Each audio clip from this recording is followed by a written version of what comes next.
Et ils en arrivent à la conclusion que c'est l'inverse qui se passe. C'est toujours l'imprévu qui survient.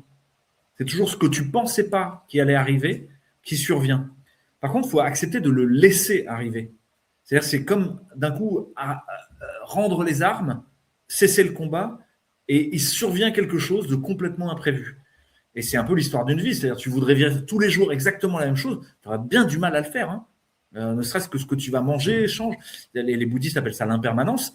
C'est la règle de ce monde, c'est l'impermanence. C'est la transformation de la matière. D'ailleurs, l'impermanence de nos propres vies. Et donc, quand on considère que le système va rester tel quel, c'est une illusion. Peut-être à l'échelle de notre vie, ça c'est une histoire. Mais même à l'échelle de notre vie, il va déjà se transformer énormément. Alors, pas forcément pour du bien, hein. Peut-être qu'il va se radicaliser dans un système moribond, totalitaire, sécuritaire, de surveillance. Ok, ça paraît probable, mais rien n'est certain, et à l'intérieur, il y a plein d'espaces de bifurcation aussi. Donc, pour moi, à partir du moment où tu laisses survenir l'imprévu, et y compris dans ta propre vie, tu laisses la place à des bifurcations créatives.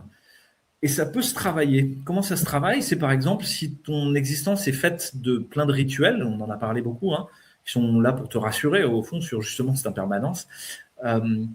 Et si un de ces rituels, on le remettait en question? Il y a des gens qui essaient de se brosser les dents de la main gauche, quoi, pour voir ce qui se passe. Je vois que ça se passe beaucoup moins bien. Il y a des gens, ils changent systématiquement le chemin pour aller au boulot. Ils disent, tiens, et si je prenais un autre chemin? Ah, mais ce sera plus long. C'est pas grave, je vais prendre un autre chemin. Je vais essayer autre chose. Et là, ça rejoint cette loi, c'est si effectivement je fais les choses de la même façon toujours, j'obtiendrai toujours le même résultat. Mais dès que je change une seule variable dans cette façon de faire, tous les résultats changent.